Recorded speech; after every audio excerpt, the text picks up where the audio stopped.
EV chargers demand power, but relying on the main utility grid exposes you to volatile costs and the risk of blackouts.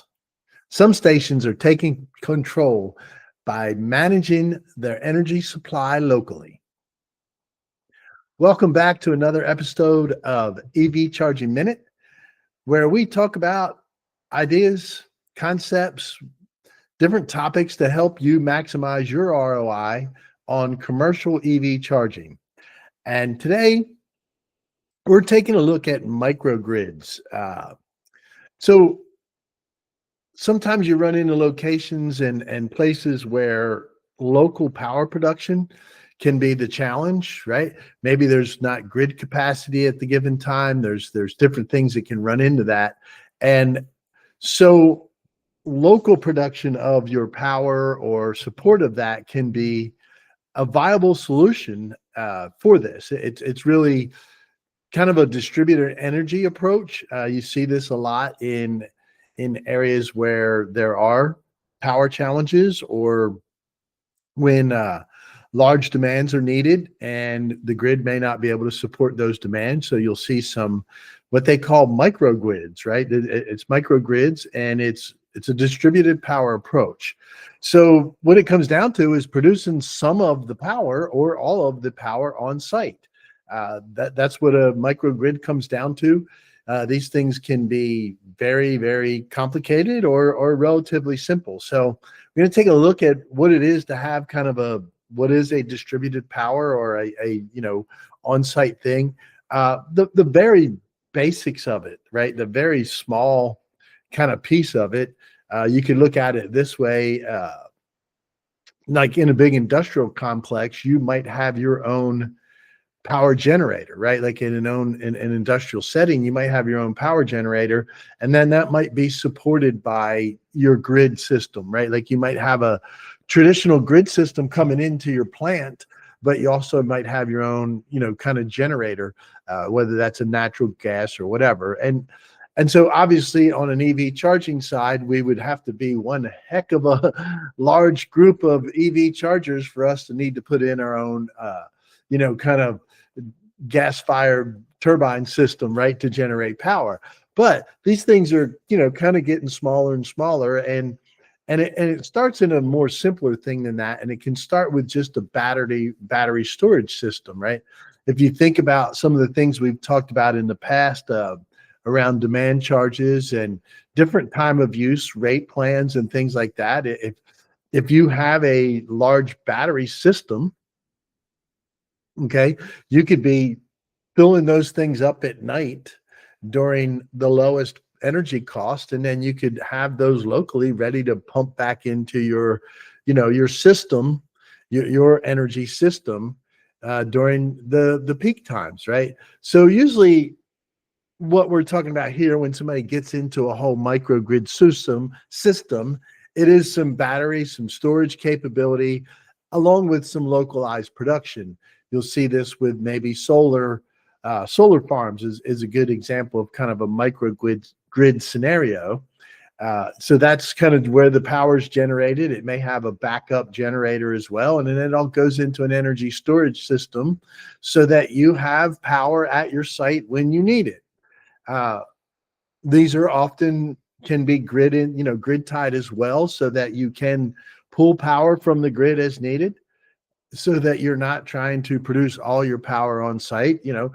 Essentially, you could consider that if you have solar on a residential property, like on your house, it is almost like a microgrid, right? It's maybe not completely standalone, but it's producing power and there for your house when you need it.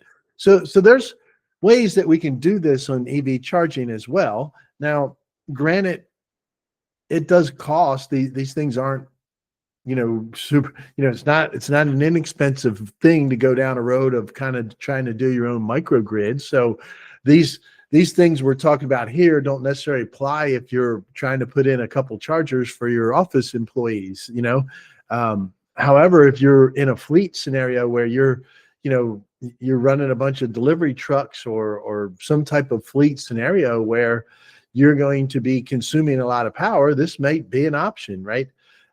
We have, I have heard of companies that want to go to, kind of a fleet scenario, but can't really get the power to charge all their fleet at their current location, without some major upgrades. So these are things where this can come in, and you could, if you have a microgrid with a battery solution, you could be drawing power and filling the batteries when you don't have higher demand in the area. So that's some of the things you can do. Some of the, some of the reasons where this would fit some of the places. And there's some good benefits to a microgrid solution if it pencils out from a cost perspective. But so you have like your peak demand. We talked a lot about that a couple of weeks ago, and when we talked about understanding your electric bill and how demand charges can really drive your electric bill up. If you think about it, if your demand on a peak demand basis is adding $1,000, $2,000, $3,000 a month to your electric bill. Now, as a whole, obviously, don't get concerned. This is not unless you're running DC fast charging stations. You're not adding that kind of money just for your charging stations. But as you're looking at a microgrid or one of these kind of distributed energy approaches is something that would be holistic for your whole property, not just trying to solve an EV charging problem.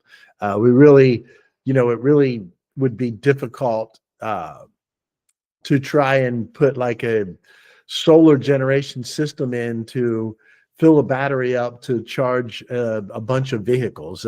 That's you need a pretty big battery, and so it really needs some other stuff to it. But when you think about that peak demand, if you're spending $2,000-$3,000 a month in peak demand charges, and you figure out a way to cut that in half, right?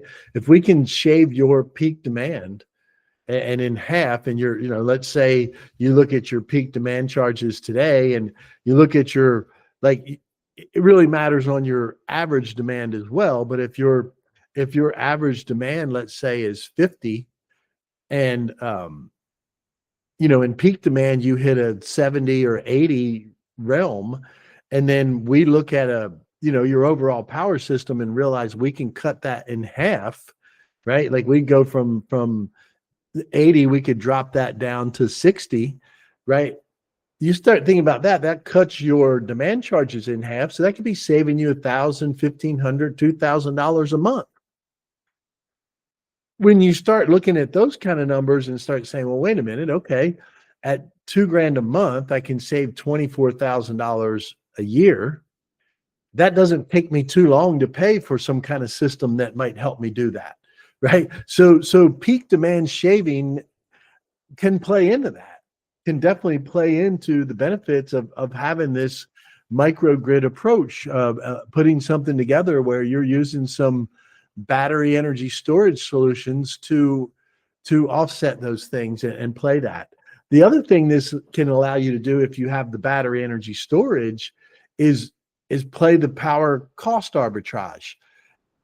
We know that we can buy power cheaper from our power company at the right times of the day or night, typically at night. So if you have a large battery energy storage system, you can add power. You buy your power at night, fill that thing up at night when you're paying your lowest energy cost, and then turning around and using that during your peak energy cost times. So now you can, on top of the demand charge savings, right? Like we just took our peak demand and cut it way down, but we also took our consumption down in that time because we replaced our grid power during peak time when our grid power, let's say our grid power went up to 3 times the nighttime cost. So, okay, well, we won't use our grid power at this time. We'll use this battery energy storage power. So we just clipped an additional cost arbitrage there in our power consumption. So those are 2 core areas that when you really start looking at these microgrid solutions, they can pay for themselves in a relatively reasonable amount of time with the right systems in place and taking advantage of these things. Another big benefit is you also get improved reliability. The good thing, you have a battery energy system. If it's being fed by solar systems and photovoltaic systems, then you now have a system that can run without the grid. If the grid were to go down, you still have the ability to operate. You still have your battery. You still have your own power generation. Maybe it doesn't power everything you need, but you've got something there.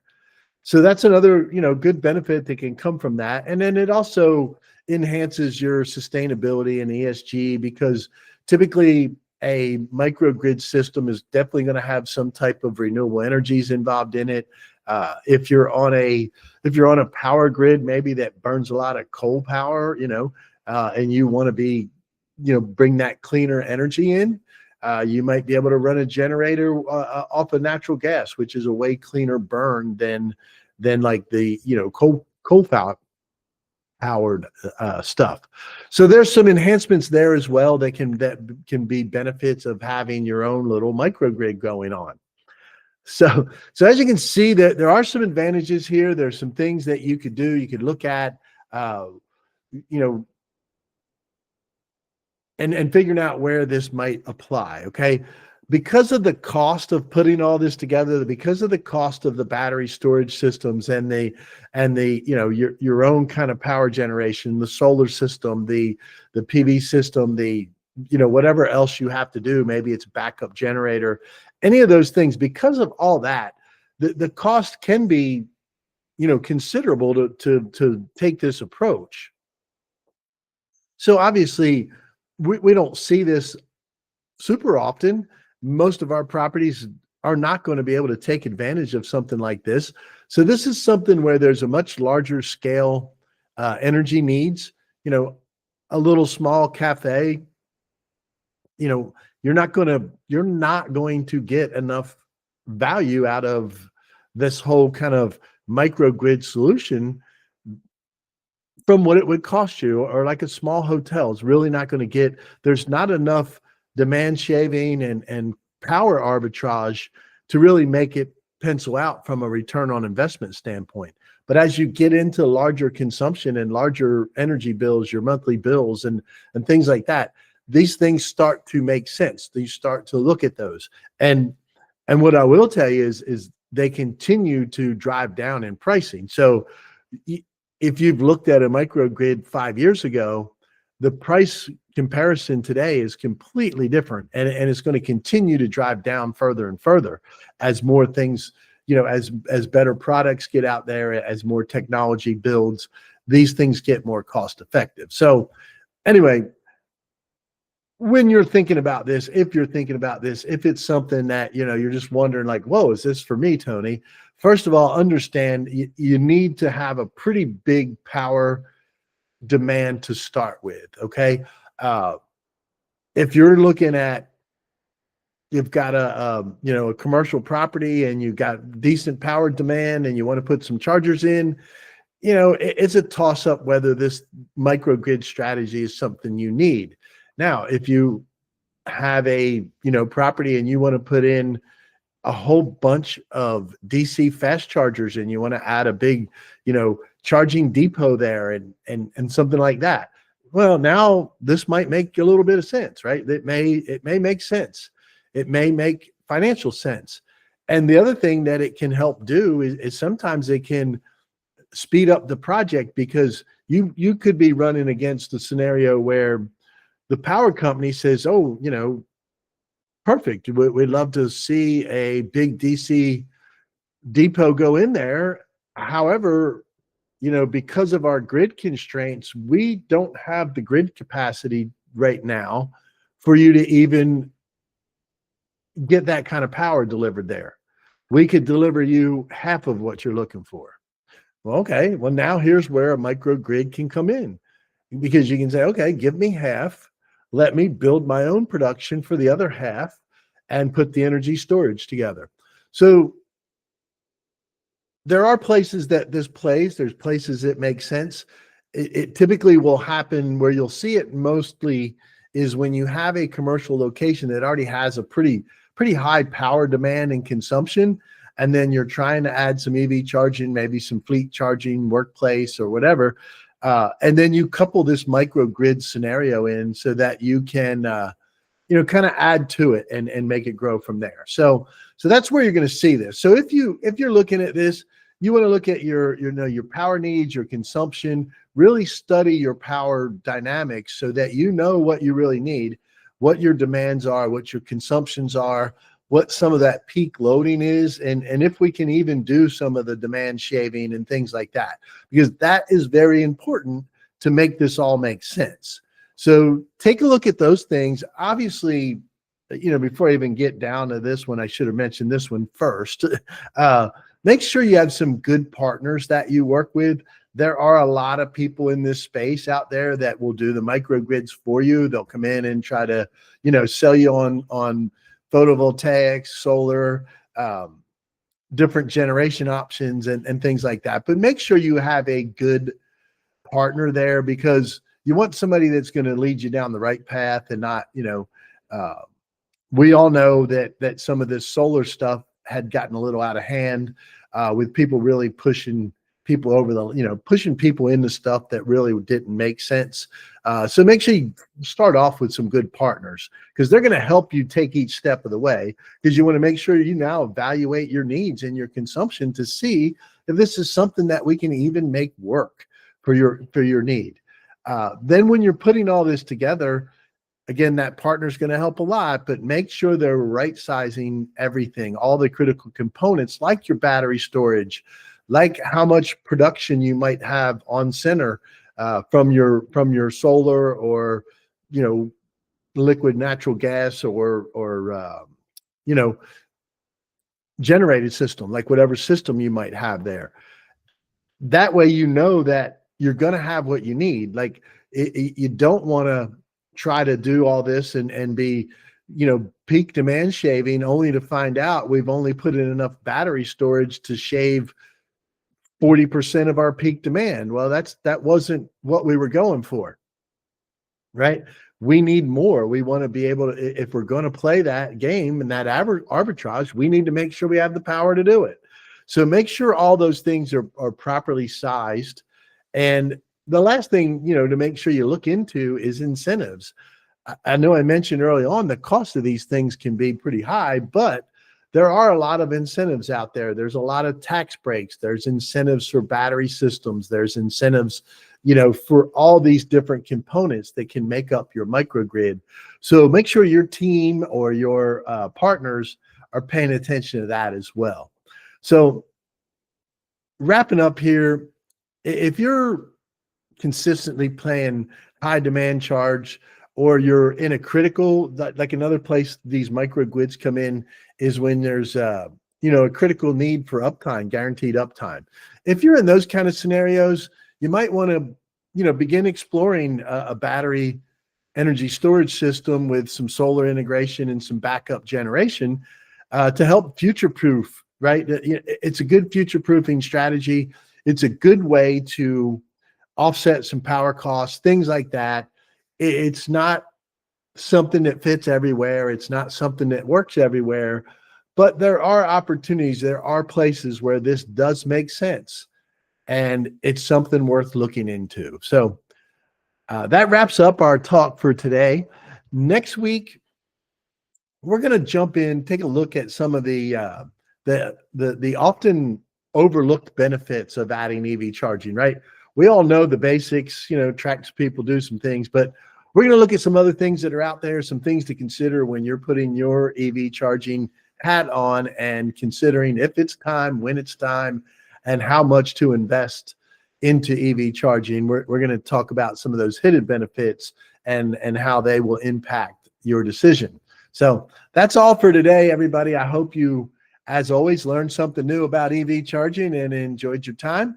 Everybody have an amazing weekend, and we will see you next week on another episode.